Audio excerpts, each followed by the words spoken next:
And of course, our personality of the week, as usual, will complete the show. I will be right back. Don't go anywhere.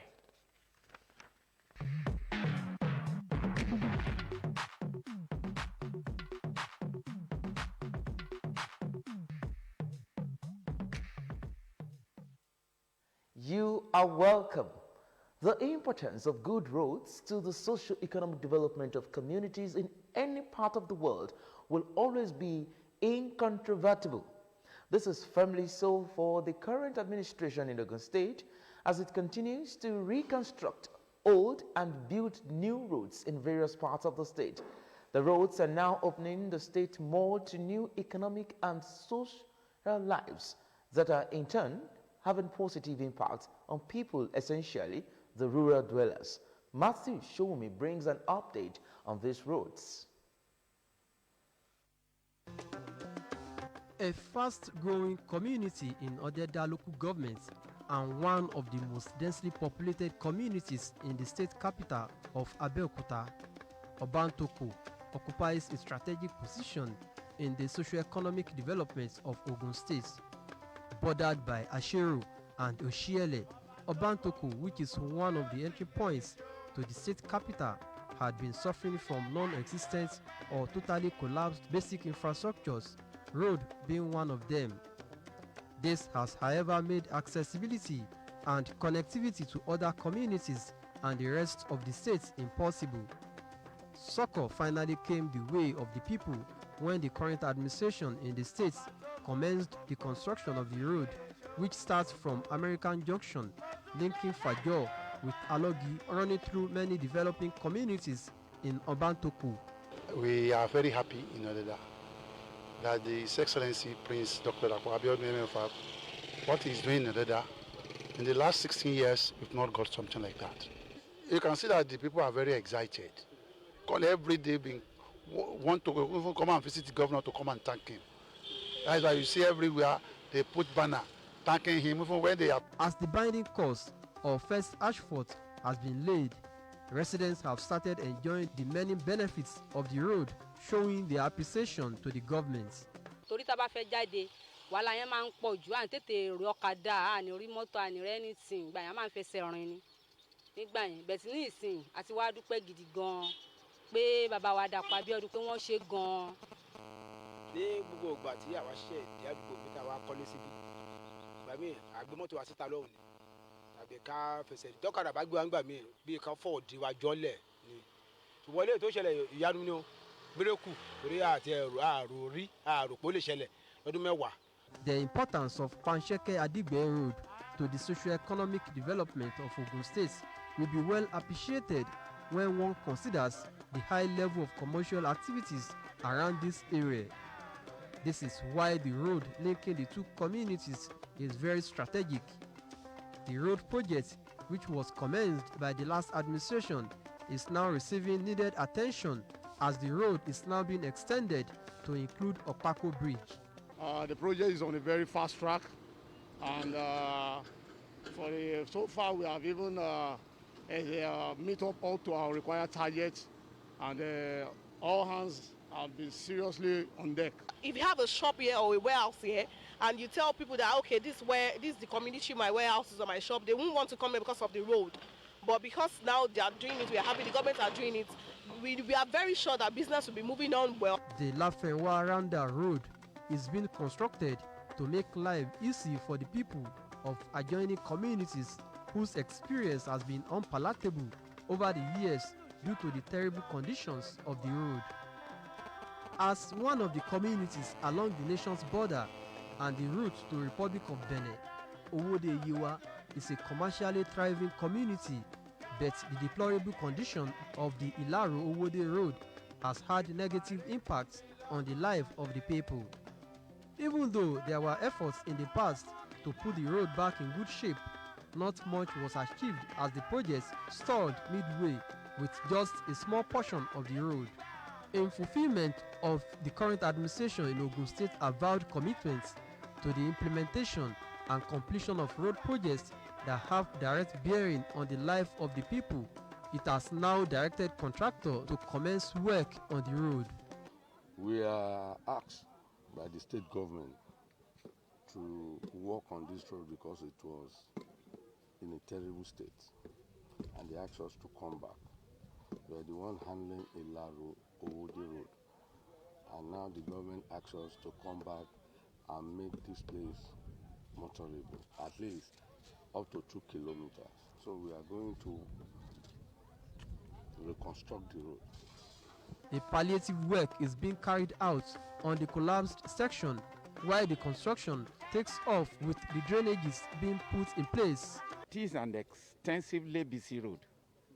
In a day you could have Dangote trucks, 5, 8, 10, and it collapsed the surface. Racom had been working on the road and had even left a signature in the Okerija area where we have put the asphalt.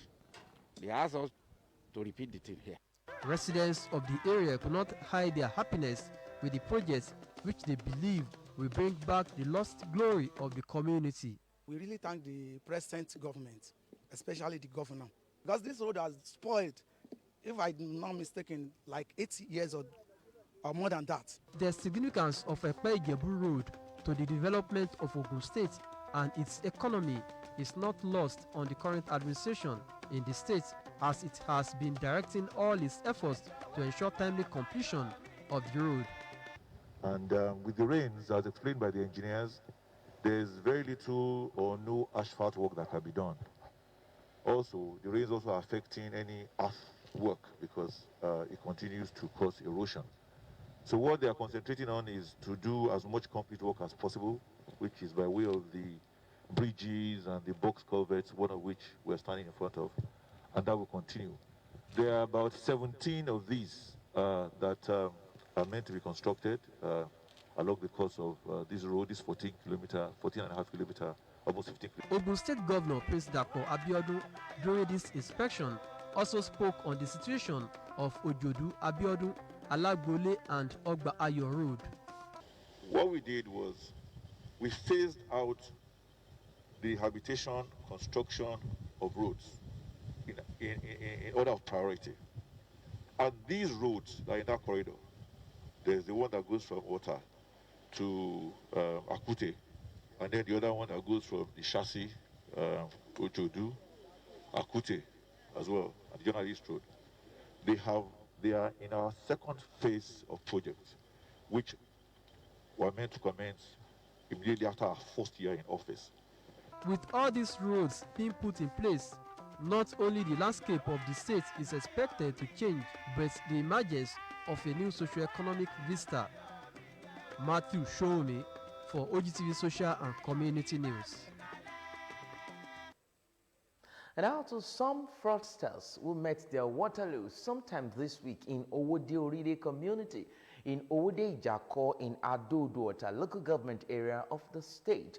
Their criminal activities had for long been going on in the community until they were arrested by men of the Nigeria Security and Civil Defense Corps, Ogun State Command. Elizabeth Esson is our guide.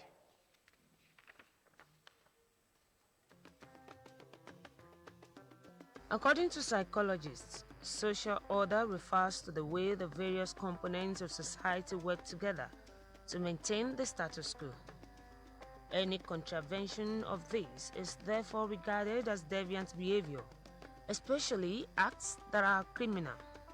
Activities of fraudsters have become a huge social problem in Nigeria and in recent times have assumed new dimensions. But as fraudsters keep devising new means of duping people of their money and valuables, the Nigeria Security and Civil Defense Corps is not relenting in its efforts at defending the defenseless. The searchlight of the NSCDC Ogun State Command was beamed on Owode community in Owode Ijako, Adodota local government area of Ogun State, where a group of fraudsters was apprehended. Commandant Ahmed Abodunrin confirmed that the arrest was effected as a result of the fraudsters' plan to dupe an officer of the corps.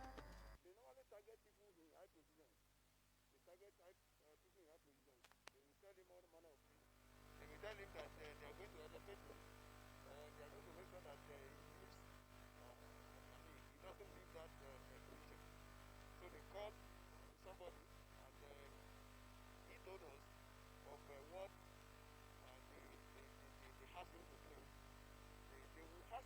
that is not, that you will not really think that they want to gain. They tell him to bring 57 copies of Quran, to bring, that was what they told him. But when we were trying to interrogate them, they were also adding some other things. They were adding bag of millet, a bag of salt, and all manner of those things. They don't really need those materials. They will tell you to convert it to cash so that they can go and procure all those things for you. So that was why my operatives were here, my intelligence operatives were here, to see what is happening. And of course, they took them inside and they started asking them to bring this and that, money and all that. So they were already, they also prepared to take him to the bank where he will go and obtain the money before the bubble burst. Olusegun Olawale, the only suspect that was arrested as others escaped at the point of the arrest, noted that he joined the gang of four some months ago.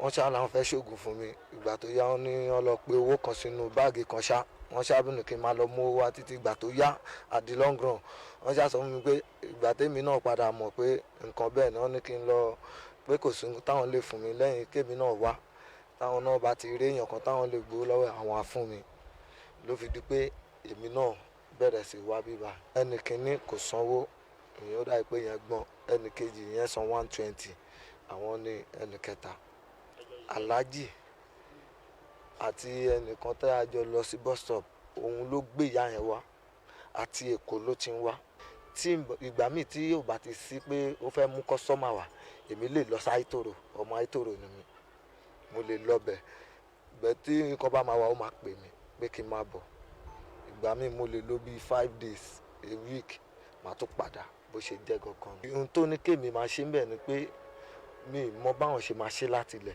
àmọ́ tó bá yá ó máa pè mí pálejò ń bọ̀ o kémi báwọn mú láti bus stop kí n báwọn mú wọnú ilé iṣẹ́ tèmi bá ṣe ń bẹ̀ ni. mi dìtà ń gbé bí àti èmi bá rówó tán gbà lọ́ọ́ mi kí n lọ ṣe business mi tí mò ń ṣe padà. mo fẹjọ́ sùn àwọn èèyàn wọ́n ní àwọn ti gbá mi nì pé tí n bá lọ náà kò sí nǹkan tí mo lè ṣe fún wọn pé kò sí nǹkan kan tí mo lè ṣe fún wọn èmi náà dẹ̀ gbà ká mo dẹ̀ wá bá wọn mo dẹ̀ bá wọn sọ̀rọ̀ wọ́n dẹ̀ sọ pé tí n bá fẹ́ máa rí owó mi o tálejò bá ti wá màmá bá wọn mú wọlé àwọn náà lè máa fún mi ní ìmọ̀ tóró máa ń wá látẹ̀kọ̀ wá síbí. To the community members, the incident came as a shock as they claimed not to be aware that such activities were going on in their neighborhoods.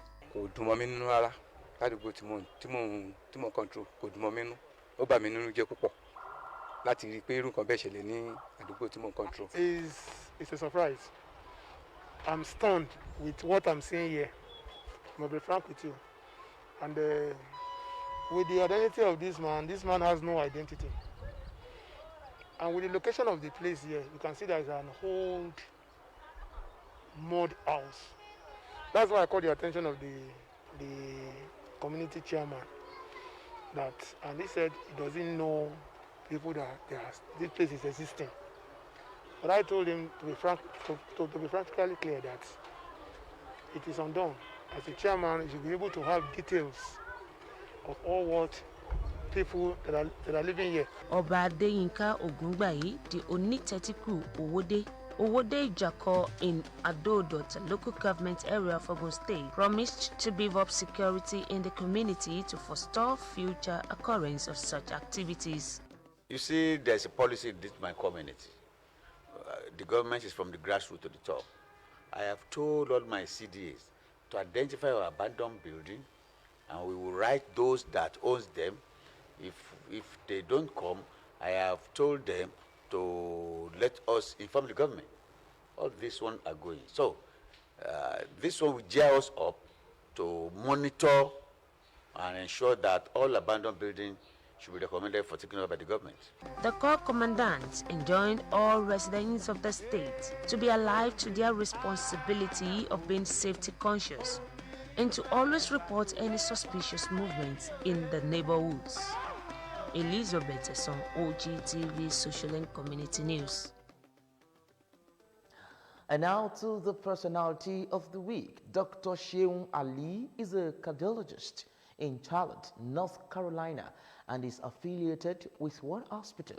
He has been in practice between 11 and 20 years. Let's hear something about him.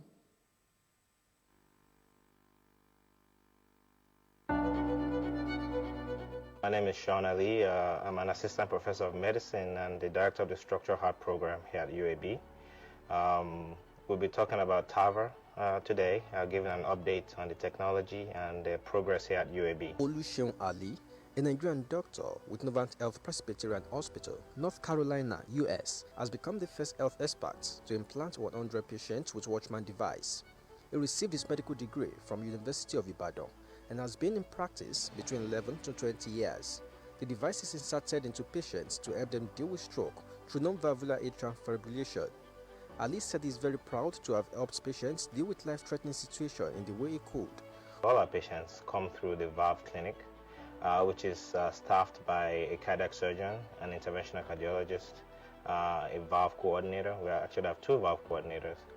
We see a wide variety of valve cases, from aortic valves to mitral valves to tricuspid or sometimes pulmonic valve. Watchman device is said to be a permanent health gadget that is approved and is used to combat stroke in patients through what is called non-valvular atrial fibrillation. The device has been hailed for saving lives and has been planted in almost 1 million people around the world in a one-time procedure. The way the device works, it is fixed into the system just once and is not noticeable outside the body. Also, it does not need to be replaced. Thereby, Dr. Oluseun Ali is one of the Nigerians in diaspora making lofty achievements in medical sciences. He has even raised the bar higher by being the first physician to implant 100 patients with a very important device called Watchman.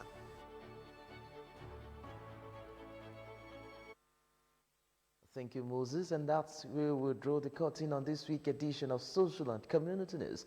A very big thank you to you for joining us. I am Idowu Fabajo. Hopefully till next week when we bring you a fresh package. Stay tuned.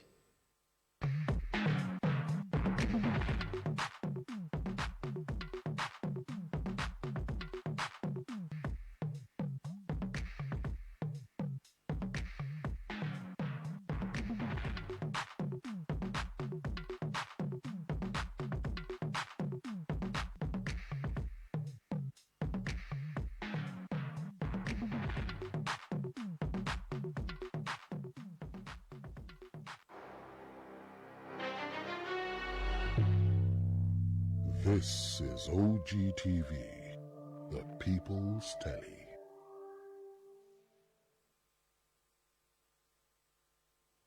This week in history, Professor Akinwande Oluwole Babatunde Soyinka, the Nigerian playwright, poet, and essayist, was born on the 13th of July 1934. He was awarded the 1986 Nobel Prize in Literature, becoming the first sub-Saharan